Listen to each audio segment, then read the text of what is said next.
우리 할렐루야 샬롬 하고 인사하는 시간 같습니다. 뒤에서부터 앞으로 옵니다. 할렐루야 샬롬 샬롬 샬롬 샬롬 샬롬 샬롬 샬롬. 하나님 사랑합니다. 여러분 주 안에서 사랑합니다. 오늘 10편 15편 성전에서 하나님께 예배하는 자 이렇게 제목 가지고 함께 나눕니다. 이게 전체적으로 12절에서 15절까지 전부 다윗의 시죠. 여기 정리되어 있는 거 제가 한번 짧게 말씀이니까 말씀 보고 갑니다. 자, 12장 1절입니다. 12장 1절에 야훼여 도우소서 경건한 자가 끊어지며 충실한 자들이 인생 중에 없어지니다. 이렇게 말씀하고 있어요. 다윗은 악인들이 곳곳에서 날뛰는 현실 속에서 경건한 자와 충실한 자들이 없어지는 것을 보고 안타까워하고 하나님께 그들의 구원을 호소하고 있습니다. 여기 8절에 보면 비열함이 인생 중에 높임을 받는데 악인들이 곳곳에서 날뛴다 이렇게 12장에 증거하고 있죠. 이것이 바로 이 세상 지금 오늘 우리 아닐까 싶습니다. 경건이라는 것 하나님의 뜻대로 행하는 것이죠. 요한복음 9장 31절에 지금 믿음의 도에 복종하는 것 유다서 1장 3절 14, 5절에 증거합니다. 경건하지 않은 자에 대한 심판에 대해서 베드로후서 2장 5절이죠. 경건하지 아니한 자들의 세상에 홍수를 내리셨어요. 아시죠? 노아의 홍수 사건. 베드로후서 2장 6절에 소돔과 고모라 성을 멸망하기로 정하여 죄가 되게 하사 후세에 경건하지 아니한 자들에게 본을 삼으셨으며 말씀합니다. 베드로후서 3장 7절에도 경건하지 아니한 사람들의 심판과 멸망의 날까지 보존하여 두신 것이라 말씀하죠.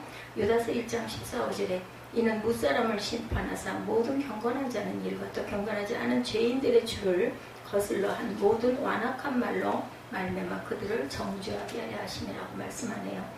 야훼 말씀은 순결함이 흑도간에 7번 단련한 은갓도다. 6절이죠. 12장 6절 여호와의 말씀은 흑도간에 7번 단련한 은같이 순결하다는 뜻으로 완전하고 순수하다는 의미를 말씀하죠. 이는 악인들의 말과 대조적입니다. 2절에서 4절 악인들의 말이죠. 12장 2절에서 4절 볼까요? 그들이 이웃에게 각기 거짓을 말하며 아첨하는 입술과 두 마음으로 말하는도다. 여호와께서 모든 아첨하는 입술과 자랑하는 혀를 끊으시리니 그들이 말하기를 우리의 혀가 이기리라. 우리의 입술은 우리 것이니 우리를 주관할 자 누구려 함이라. 그래서 우리 요즘 세상이 나예요. 나 그죠? 우리도 그나마 사랑하는 사람들은 우리가 될까요? 그런 것 같습니다. 하나님 말씀에 대한 여러 표현들이 있어요. 씨라고 말씀하죠. 믿음의 씨앗 누가복음 8장 11절입니다. 검 히브리서 4장 11절이죠. 등이다 빛이다 시편 119편 105절 말씀하죠. 내 발의 등이요 말씀하죠. 불방망이 예레미야 13장 29절 성령의 검 에베소서 17절 순전하고 신령한 젖을 사모하라. 베드로전서 2장 2절이죠. 찌르는 채찍 잘 박힌 옷이라고 전도서 12장 11절에 증거합니다. 내가 사망의 삶을 살까오며 13편에 3절에 말하죠. 야훼 내 하나님은 나를 생각하사 응답하시고 나의 눈을 밝히소서 두렵건대 내가 사망의 잠을 잘까 하오며 말씀과 기도로 깨어있게 해달라는 뜻이죠. 말씀으로 깨어있어야 되겠죠. 마태복음 13장 24절에서 30절에 사람들이 잘 때 원수가 와서 곡식 가운데 가라지를 덧뿌리고 갔다 이렇게 얘기합니다. 기도로 깨어있어야 되겠죠. 누가복음 21장 36절에 장차올 이 모든 일을 능히 피하고 인자 앞에 서도록 항상 기도하며 깨어있으라. 선을 행하는 자 14장 1절입니다. 어리석은 자는 그의 마음에 이르기를 하나님이 없다 하는도다. 그들은 부패하고 그 행실이 가증하니 선을 행하는 자가 없다. 창조의 목적대로 사는 사람을 선을 행하는 자로 말하죠.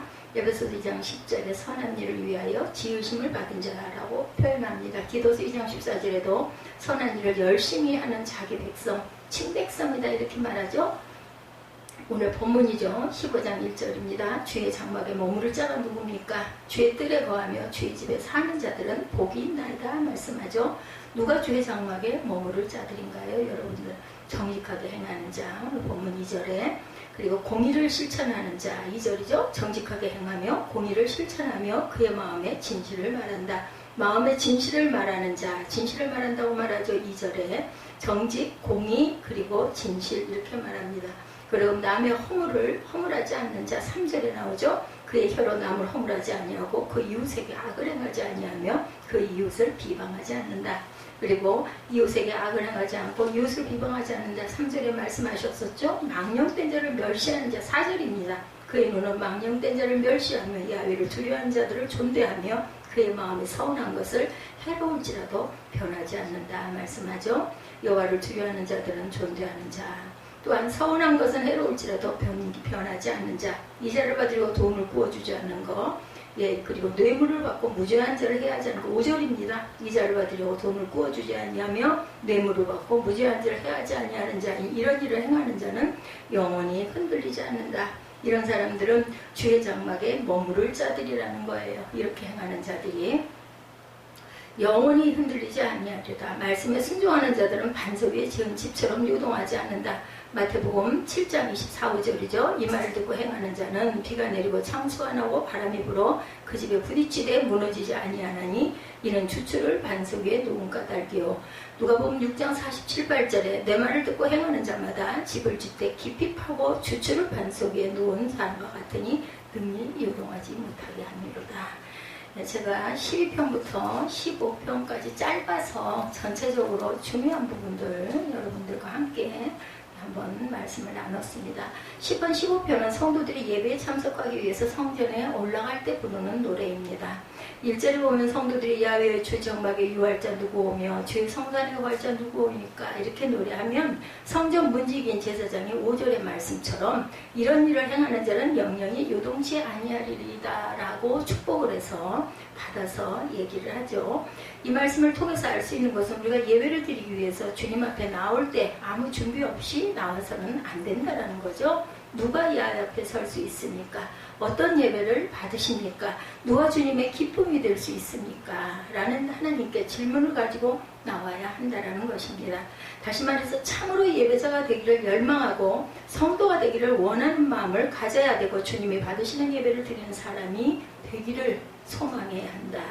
어떤 사람이 예배자로 이 앞에 설 수 있겠습니까? 여러분들 본문 2절에서 5절을 요약하면 두 가지죠. 말씀 중심의 사람, 그리고 사회 속에서 드러나는 믿음을 가진 자라야 한다. 우리 2절에서 5절까지 짧으니까 한 번 더 입술로 고백할까요? 정직하게 행하며 공의를 실천하며 그의 마음에 진실을 말하며 그의 해로 남의 허물을 하지 아니하고 그 이웃에게 악을 행하지 아니하며 그 이웃을 비방하지 아니하며 그의 눈은 망령된 자를 멸시하며 야훼를 두려워하는 자들을 존대하며 그의 마음에 서운한 것은 해로울지라도 변하지 아니하며 이자를 받으려고 돈을 구워주지 아니하며 뇌물을 받고 무죄한 자를 해하지 아니하는 자이니 이런 일을 행하는 자는 영원히 흔들리지 아니하리다. 아멘. 버릴 게 하나도 없네요. 그죠? 이런 마음으로 기쁨으로 예배하려고 우리가 항상 애쓰고 수고하고 노력해야 된다. 이렇게 주님이 받으시는 예배를 드리는 사람이 되기를 주님의 이름으로 축복합니다. 어떤 사람이 예배자로 이 앞에 설 수 있다고요? 첫째는 말씀 중심의 사람, 둘째는 사회 속에서 드러나는 믿음을 가진 자라야 하고, 그래서 오늘 성전에서 하나님께 예배하는 자, 이런 말씀으로 함께 은혜를 나눕니다. 말씀 중심의 사람, 2절에 정직하게 행하며 공의를 일삼으며 마음의 진실을 말한다. 저는 찬양 시간에 기도합니다. 많이 눈을 감고 있을 때가 많은데요.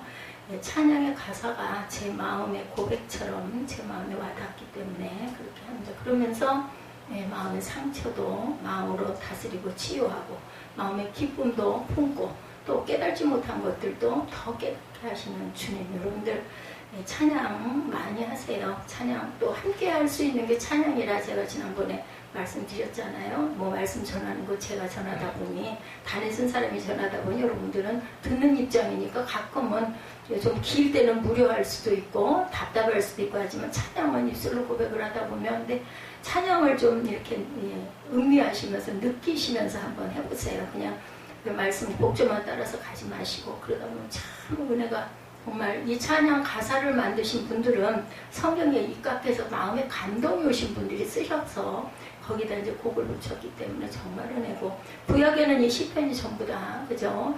노래로 찬양으로 올렸던 것들이기 때문에 더 아름다운 것 같습니다. 성경에 정직 온전이란 단어는 제사를 드릴 수 있는 흠없는 동물을 의미할 때 사용했었어요. 우리의 입술에 우리의 삶에서 정직 온전이 아니라 하나님께 드리는 제물, 예물이 그런 그 아주 온전한, 그죠?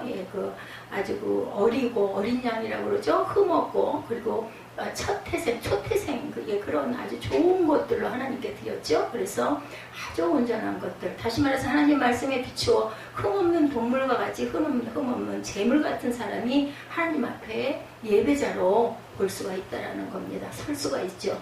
또한 공의를 일삼는다. 이것은 행동의 기준을 말하는 것이지만 그 마음속에 행동의 기준이 있는 사람이 하나님 앞에 예배 드릴 수 있다. 그리고 그 마음에 진실을 말한다고 말하죠. 다시 말해서 마음속에 말씀이 있기 때문에 한마디 한마디를 하더라도 헛된 소리가 아니라 말씀에 근거한 말이 나온다. 외우고 말씀을 전하면 좋은데 제가 못 외우기 때문에 저는 열심히 써놓고 보면서 여러분들에게 읽어드립니다. 여러분들도 눈으로 읽으시면서 보시면서 그렇구나 이렇게 음미하시기 바랍니다. 그의 신령 깊숙한 곳에 하나님의 말씀으로 무장되어 있다라는 거죠. 그러므로 하나님 앞에 예배드리는 사람은 상황에 따라 이렇게 저렇게 행동하는 사람이 아니고 하나님의 말씀의 중심을 가지고 일관성 있게 행동해야 되겠다. 너희 부모를 공경하라, 살인하지 말라, 간음하지 말라, 도둑질하지 말라, 이웃에 대하여 거짓 증언하지 말라, 내 이웃의 재물을 탐내지 말라. 대인계명이라고 하죠. 10계명 중에서 대신계명이 1계명에서 하나님께, 그리고 5계명부터 마지막 10계명까지는 다 우리의 삶 속에서 우리 안에서 나에게 주시는 말씀이에요. 하나님께 주시는 말씀은 1절에서 4절, 그죠? 다른 신을 두지 마라, 우상을 숭배하지 마라, 나 외에 다른 신을 두지 말라고 말씀하죠. 그리고 5계명 첫 번째 계명에 부모를 공경해야 되고, 살인하지 말아야 되고, 간음하지 말아야 되고, 도둑질하지 말아야 되고, 거짓 증언하지 말아야 되고, 하나님의 이름을 망령되이 부르지 말아야 되겠다. 둘째는 인간과 인간 사이의 계명 5계명에서 10계명이었죠. 너희 부모를 공경하라. 1계명에서 4계명 야훼 외에 다른 신을 섬기지 말라. 우상을 섬기지 말라. 하나님의 이름을 망령되이 부르지 말라. 안식일을 거룩히 지켜라. 대신계명입니다. 그리고 대인계명은 5계명에서 10계명 부모를 공경해라. 살인하지 말라. 간음하지 말라. 도둑질하지 말라. 이웃에 대하여 거짓 증언하지 말라. 내 이웃의 재물을 탐내지 말라. 세 가지 차원으로 나누어 보면 1계명에서 4계명까지는 대신 야훼 이외에 다른 신을 섬기지 말라로 시작되죠. 그리고 안식일을 거룩하게 지켜라. 오늘 주일 여러분들 지키시죠. 5계명에서 7계명까지는 대인, 너희 부모를 공경하라, 살인하지 말라, 간음하지 말라. 8에서 10계명까지는 어떻게 보면 물질 관계를 다루고 있죠. 도둑질하지 말라, 이웃에게 거짓 증언하지 말라, 내 이웃의 재물을 탐내지 말라. 하나님과의 관계에 있어서 가장 중요한 것, 하나님을 예배하는 자들입니다. 인간관계는 사랑이죠. 하나님을 사랑하라, 내 이웃을 사랑하라. 그리고 물질 관계는 바르게 사용해야 된다는 거죠. 이 관계들이 타락하게 되면 경배할 하나님을 무시하게 되고, 사랑해야 할 사람을 사랑하지 않고, 사용해야 할 물질을 바로 사용하지 않고 오히려 물질을 사랑하게 된다. 사용을 잘해야 돼요. 물질은, 그죠? 네, 물질을 사랑해서는 안 됩니다. 이럴 때 모든 관계들은 깨어지게 된다. 하나님을 무조건 경배하고 사람은 무조건 사랑하고 물질은 무조건 바르게 사용할 줄 아는 사람은 흔들리지 않는다라는 거죠. 다니엘 3장에 보면요, 바벨론의 느부갓네살 왕은 자기가 세운 커다란 금신상 앞에 백성들로 하여금 절하게 하죠. 그리고 만약 절하지 않은 사람은 어떤 사람이라도 극렬히 타는 풀무불 속에 던지겠다 이렇게 공포합니다. 다니엘과 세 친구 사드락 메삭 아벳느고는 이야기를 듣고 절대로 고민하지 않았어요. 그 얘기를 들은 사드락 메삭 아벳느고는 느부갓네살이여, 우리가 이 일에 관하여 왕에게 대답할 필요가 없나이다 라고 이런지하에 생각해 볼게요가 아니라 이렇게 말하죠. 오직 하나님께만 경배하는 것이기에 우상 앞에 절하는 것은 고민할 필요도 없다는 거죠. 말씀 중심의 사람은 이렇게 반응을 합니다. 마음의 중심에 탁 서 있어야 돼요. 이런 부분은 하나님께서 우리를 보실 때 우리 속에 있는 믿음을 보시죠. 믿음이 무엇이에요? 입술의 고백이 아닐까. 예, 믿음은 마가복음 7장 6절에 보면 예수께서 가라사대 이사야가 너희 외식하는 자에 대하여 잘 예언하였도다 기록하였으되 이 백성이 입술로는 나를 존경하되 마음은 내게서 멀도다. 그러니까 입술의 고백이 마음의 고백이 되어야 한다라는 거예요. 근데 저는 또 이렇게도 생각합니다. 입술로 자꾸 고백하다 보면 마음으로 또 믿어지기도 하죠. 처음에는 그냥 읽어야 되니까 읽어요. 근데 2번 읽고 3번 읽고 4번 읽고 읽다 보면 우리 마음밭에 어떤 아픔이 있을 때 말씀이 제 마음에 와서 다음에 맞아. 그렇죠? 아멘이 저절로 나오게 되죠. 그래서 입술로도 안 읽는 사람도 있기 때문에 눈으로 보고 따라가다가도 그냥 딴 생각하고 있는 사람이 있기 때문에 우리가 꼭 소리내서 입술로 고백을 하고 마음에 와닿지 않더라도 이해가 좀 가지 않더라도 자꾸 고백하고 묵상하다 보면은 그래서 성경 366권은 우리가 1년 내내 어떤 구절을 반복해서 수십 번, 수백 번을 해도 각각의 그 날에 따라 우리의 마음밭에 따라 우리 마음에 주시는 하나님의 감동이 저는 다르다라고 생각을 합니다. 많은 사람들이 입술로도 못하는 소리가 없어요. 그죠? 믿음으로 말미암아 구원을 얻었고 믿음의 세상을 이기고 믿음이 최고라고 말합니다. 그런데 믿음을 어디에 사용해요? 입술의 고백은 좋은데 마음은 멀어져 있기 때문에 예수를 위해서 한 번도 손해보려고 하거나 이상하려고 하지 않고 죽으려고 하지 않았던 것, 우리의 죄죠. 예수께서 말씀의 믿음을 보시겠느냐 말씀하세요. 갈수록 완악해지지 않습니까? 그래서 제가 참 요즘에 교회 학교 세우시고 후진들 양성하려고 땀을 흘리는 분들 참 존경스럽게 보입니다. 저는 아직 못하고 기도할 뿐이지만 정말 그런 분들이 많이 나와서 후세대들이 자꾸 서서 가야 되겠다. 그래서 유년부가 없어서는 안 되죠. 중고등부가, 청년부가 참 귀합니다. 잘 세워서 가야 되겠죠. 여기서 주님이 말씀하시는 믿음은 세상과의 충돌하고 싸워서 이기는 다니엘 세 친구와 같은 믿음. 이런 믿음이 있어야 예배자로 설 수 있다. 내가 죽어도 죽으면 죽으리다. 이런 각오를 가지고 타협하거나 생각해보거나 이런 게 전혀 없는 우상에 대한 부분은 단호해야 된다는 거죠. 근데 그것뿐만이 우상이 아니죠. 우리 마음에 제일 첫 번째로 넣는 예배보다도 하나님보다도 더 사랑하는 뭔가가 있다 보면 아까 돈을 사랑하는 마음, 돈이 중요합니다. 그런데 그것에 돈을 너무 귀하게 여기서는 안 된다는 거죠. 자, 인생을 살아갈 때는 모든 것이 넓어져야 됩니다. 별것 아닌 문제로 분노하고 짜증내지 말고 또 양보할 줄도 알아야 되겠죠. 몇 푼 안 되는 것 때문에 부들부들 떨고 손해보지 않으려고 하지 말고 인생은 관용하는 마음으로 넓게 또 살 줄 아는 여유도 지녀야 된다. 그냥 믿음 많은 좁은 길을 가야 된다는 거예요. 뭐 적당히 이렇게도 하고 저렇게도 하고 그럴 수도 있지 뭐 좋은 게 좋지 이래서는 안 된다는 거니까 우리가 철저하게 배척해야 될 건 배척해야 되고 그 대신 또 긍휼의 마음과 온유의 마음을 가지고 넓게 그래서 그 은혜 받은 사람들은 장에 가가지고 막 그 어떤 값을 그렇게 죽자고 깎지 않는데요. 그리고 그냥 후하게 어려운 사람들이니까 내가 조금 덜 가져가고 조금 내가 상처난 거 내가 가져가고 좋은 거 파세요. 이런 마음, 사랑의 마음을 가져야 된다는 이웃자 사랑하는 마음이죠. 철저하게 말씀을 붙드는 믿음, 정직한 믿음 많은 좁은 길을 가야 되겠다. 그래서 사랑은 넓게 하지만 믿음은 좁게 걸어갈 수 있는 하나님의 자녀들이 되시기 바랍니다. 두 번째, 사회 속에서 믿음을 드러내는 자들이 되어야 되겠죠. 성경은 성도를 세상의 빛이라고 했지 교회의 빛이다 이렇게 말하진 않았어요.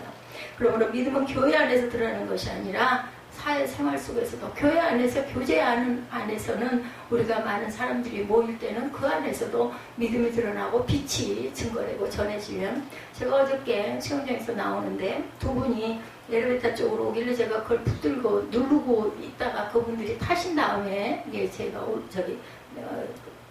올라갔어요. 아래층, 지하 아래층이니까. 감사하다고 얘기를 하고들 두 분이 타시더라고요. 대개는 혼자 오시는 분들이 별로 없어요. 가져가고 오든지 둘이 짝지어서 오지 저처럼 그렇게 혼자 갔다 혼자 오는 사람이 많지가 않아요. 안에서 그런 얘기를 하시더라고요. 어떤 분이 뚱뚱한 분인데 아이고 나는 그냥 이렇게만 살았으면 좋겠어. 그냥 운동이나 하고 그저 사람들 모임에 가서 만나고 어디 뭐 쇼핑도 하고 이러고 그 대신 살림만 좀 안 했으면 좋겠다.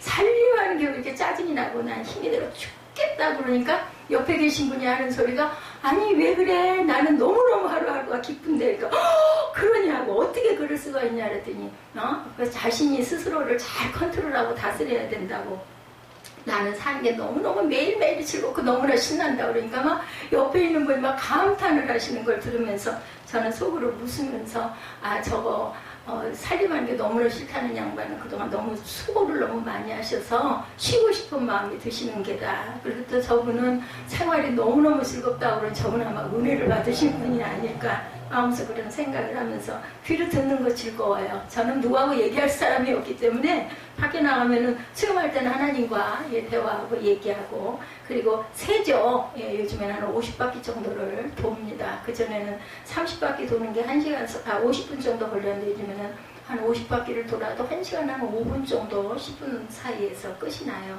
쉬지 않고 이제 계속 왔다 갔다 또 빠르게는 못하죠. 그래서 그 숫자를 세죠. 세면서 마음으로 기도를 하면서 너무 평화롭고 좋은, 왜냐면 이게 가슴이 다 펴지니까. 지금도 제 무게를 엄청 가지고 있어서 팔로 여기를 짚고 있잖아요. 근데도 다리는 뭐 엄청나게 무릎 관절을 눌리는데 그 누우니까 쫙 펴지니까. 어제는 약간 팔이, 여기 팔, 이 왼쪽 팔이 좀 아파서 내가 팔에다 힘을 줬는데 힘을 빼야 되니까. 안 그랬는데 어제 그러더라고요. 지금도 팔이 조금 아파요. 팔이 너무나 수고를 많이 하는 거죠. 많은 횟수를 돌다 보니까. 사랑은 넓게 하지만 믿음은 좁게 걸어갈 수 있는 하나님의 자녀들 되시기 바랍니다. 성도를 세상의 빛이라고 하지 교회의 빛이라고 하지 않는다. 제가 여기까지 말씀드렸죠. 그러므로 믿음은 교회 안에서 드러나는 것이 아니라 사회생활 속에서, 교회 안에서는 어떻게 해요? 말씀 속에서 우리가 변화되고 깨닫고 느끼고 감동하고 세상 속에 나가가지고 사회 속에서 그걸 드러낼 줄 아는 빛의 자녀들이 돼야 되겠죠. 우리가 하나님 앞에서 예배자로 서기 위해서는 교회가 아니라 세상 속에서 우리가 어떤 믿음을 가지고 싸웠는지에 대한 전리품을 가지고 주님 앞에 나와야 되겠다. 세상은 싸움터 같아, 전쟁터 같아, 삶이, 그죠? 그리고 나서 우리는 돌아와서 아버지께 아뢰는 거죠. 그 모습 자체를 하나님께서는 우리를 다 보셔요. 중요합니다. 그래서 우리가 세상 속에서 어떻게 싸우고 있는지도 아버지가 보시고, 거기서 그 우리가 깨달은, 아까 얘기한 것처럼 엘리베이터에서 그 두 분의 이야기를 들으면서 제가 웃었던 것처럼, 아, 하나님, 이분은 이렇고 그분은 그런데, 어떻게 보면 또 그 삶이, 그 살림이 너무나 싫다는 양반 얼마나 그동안 고생이 많으시고 스트레스가 많았으면 저런 마음도 됐을까. 저기서 은혜를 받으면, 오늘 새벽 예배 시가 약간 거기 술이라는 단어가 몇 번 나와서, 근데 제가 그걸 실은 이유는 그 속에서도 고뇌하는 마음이 주님께 돌아가면 딱 답이네, 이런 마음이 들고, 예, 인정이 돼서 제가 실었는데요. 이렇게 우리가 그런 분들의 일상적인 이야기를 통해서도 하나님을 느끼고 감사할 줄 아는 마음이 필요하다고 저는 생각합니다. 여기에 대한 세 가지를 보면 말이죠. 3절에 보면 그 혀로 참소치 아니하고 그 보석에 행악치 아니하며 그 이웃을 해방치 아니한다, 이렇게 얘기하죠. 예, 입술이에요. 혀죠. 사람의 언어를 보면 그 사람의 성숙도를 알 수가 있어요. 그죠? 어떻게 말하는, 어떤 단어를 쓰나를 보면 저 사람이 어떤 계통이다 알 수가 있어요. 언제 어디서 누가 어떤 말을 하는가를 들어보면 그 사람이 어떤 사람인지를 대강은 알게 돼요. 말이 변해야 합니다. 하나님 앞에서 믿음으로 살고 하나님의 성령의 기름 부음이 있으면 제일 먼저 그 변화되는 게 그 사람의 말이죠. 단어 선택들이 달라집니다. 그래서 거룩한 말을 하고 덕이 되는 말을 하고 생명을 주는 말씀을 증거하게 되죠. 예, 말에는 엄청난 능력이 있다는 거. 그리고요, 입술에 자꾸 좋지 않은 말, 버릇돼요. 그걸 자꾸 우리 비워가십시다.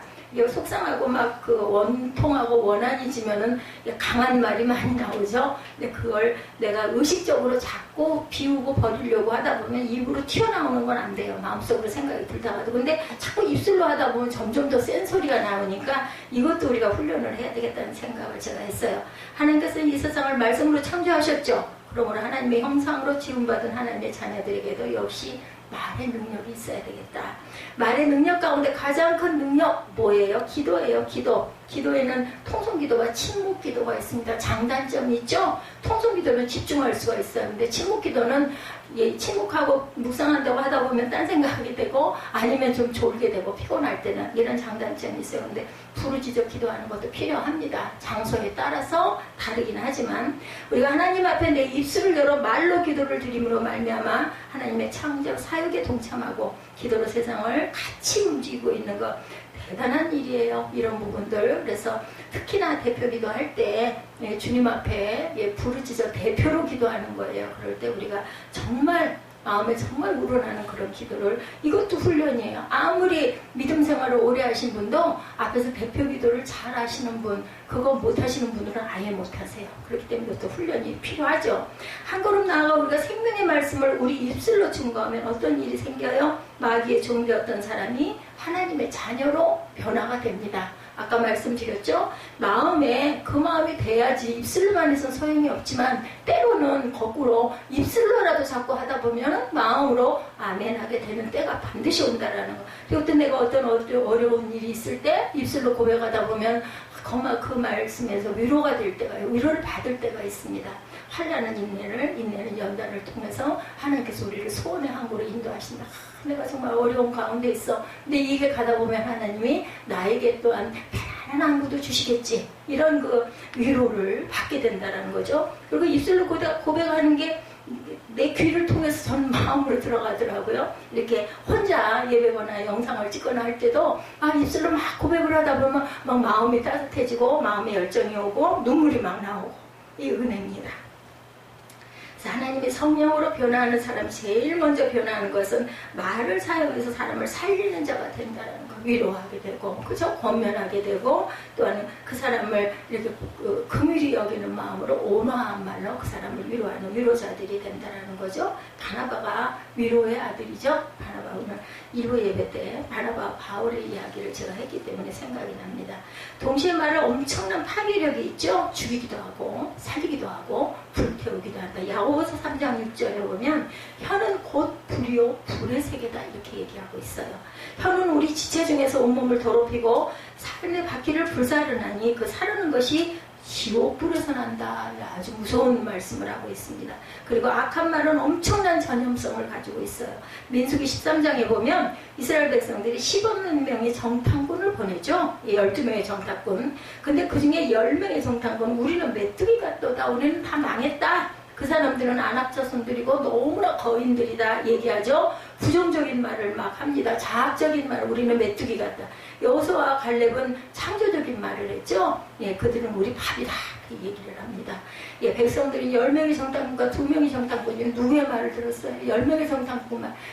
목소리가 큰 사람, 목소리 큰 자가 이긴다 그러죠. 10명이 그렇게 얘기를 하니 얼마나 겁이 나고 두려워요. 그렇잖아도 지금 낯설고 피곤해 지쳐있는데, 아이고 그 사람들 장대해가지고 우리는 거기 갔다가는 잡아먹혀 죽어, 이러니까 겁이 나죠. 저도 지금 하루하루 가는 걸 손을 꼽아요. 근데 가고 싶어서 가는 것도 아니고 안 갈 수도 없는 길, 제가 손을 꼽으면서 많은 두려움이 마음에 있습니다. 정말 이상한 거는 죽는 게 두렵지는 않은데 왜 그게 그렇게 두려운지 몰라요. 근데 그게 죽지도 않고 안 좋게 될까봐 그게 두려운 것 같습니다. 그래 이 사람들 마음을 제가 이해할 수 있을 것 같아요. 부정적이고 염세적이고 자학적인 말을 한 10명의 말을 듣고 망했다면서 옷을 찢고 물어요. 이미 일어난 일처럼 이제 우리는 죽었다, 가라고 하셨는데 거기가 그렇다는데 우리 갔다간 다 망해, 다 죽어, 이런 얘기인 거죠. 부정적인 언어는 자신만 죽이는 것이 아니라 공동체 전체를 죽이고 후손까지도 죽이는 독소를 가지고 있다는 거 잊지 마시고, 그래서 자녀들 못되고 밉잖아요. 그래도 망할 녀석 안 하고 아이고 저 흥할 놈, 아이고 저 부자가 될 놈, 이렇게들 얘기를 한다는 거죠. 옛 어른들이 오죽이나 하면 그렇게 입술로 막 그렇게 고백을 거꾸로 했겠습니까? 공동체 안에서 이런 말을 할 수 없도록 만들어야겠다. 요즘은 언어의 시대, 인터넷을 통해서 악한 말이나 루머들이 엄청나게 떠돌고 그 루머로 인해서 사람이 죽기도 하죠. 상처를 받아가지고. 그러나 그런 쓰레기는 쓰레기통에 버려야 되겠죠. 깨끗한 집과 더러운 집의 차이점은 깨끗한 집은 쓰레기가 쓰레기통에 있는 것이고 더러운 집은 쓰레기가 온 사방에 널려 있다는 것을 잊지 마십시다. 새벽교회가 깨끗한 교회가 되기를 원하시니까 여러분들 더러운 쓰레기 같은 언어들은 쓰레기통에 빨리빨리 집어넣으십시다. 열심히 저는 집어넣고 치우는데 어쩌면 그렇게 하루에도 저 혼자 있는데도 뭐가 그렇게 많이 나와요. 그래서 매일매일 나갈 때마다 들고 나와가지고 남이 버린 쓰레기봉지 열어가지고 일단 넣어요. 그걸 뭐 쓰레기봉지로 하나 놓기도 그렇고 냄새도 나고. 근데 버리려고 내놓으신 분들 보면은 여유가 많을 때가 많고 그게 또 여러 날 있을 때도 있더라고요. 그럼 뭐 거기다가 제가 대개는 비닐들이 많죠. 그래서 이렇게 넣으면서 치우는데도 또 오늘도 봐요. 누가 보면 한 며칠 된 거 가지고 오늘 아침부터 나온 게 저만큼이 저렇게 쌓였어요. 저는 뭐 새벽에 늘 깨 있으니까 새벽부터 왔다 갔다 하다가 눈에 띄면 여기도 뭐 하나를 안 남겨놓고 갖다 치우는데도 뭐가 그렇게 많이 나오는지. 살아있는 한은 이렇게 우리가 버릴 거 치울 거, 우리의 버리는 그런 것들 뿐만 아니라 우리 안에 있는 것들도 쏟아내고 비워야 하고 버려야 될 것이 너무나 많다라는 거. 탈무드의 이야기입니다. 말은 손이 없지만 손이 하는 일을 한다. 말로서 사람을 죽일 수 있다. 손으로 죽이는 것보다 말로 죽이는 것이 더 치명적일 때가 탈무드 이야기입니다. 손은 가까이 있는 사람을 죽이지만 말은 화살과 같이 멀리 있는 사람도 죽인다. 탈무드에 이렇게 나와 있고 저는 동의합니다. 손이 없지만 손이 하는 일을 한다. 말은 말로서 사람을 죽일 수 있다. 손으로 죽이는 것보다 말로 죽이는 것이 더 치명적일 때겠다. 손은 가까이 있는 사람을 죽이지만 말은 화살과 같이 멀리 있는 사람도 죽인다. 그러면 말 대신 뭐가 있어요, 여러분들? 카톡이 있죠, 카톡. 예, 카톡을 열심히 정성을 들여서 찾는데 딱 대답이 없고 안 봐버리고, 그리고 하루 이틀 사흘 넘어가면 그걸로 인해서 또 상처를 받기도 하죠. 또한 말은 멀리 날아가는 화살보다도 무섭죠. 방패로도 막아낼 수 있지만 화살은, 그죠? 말은 어떤 방패도 없어서 막을 수가 없다는 거예요. 그래서 저는 그렇게 두렵고 무서운 것들이 온 것 같을 때는 그냥 방 나가기를 합니다. 안 듣는 게 차라리 낫겠다 싶어가지고.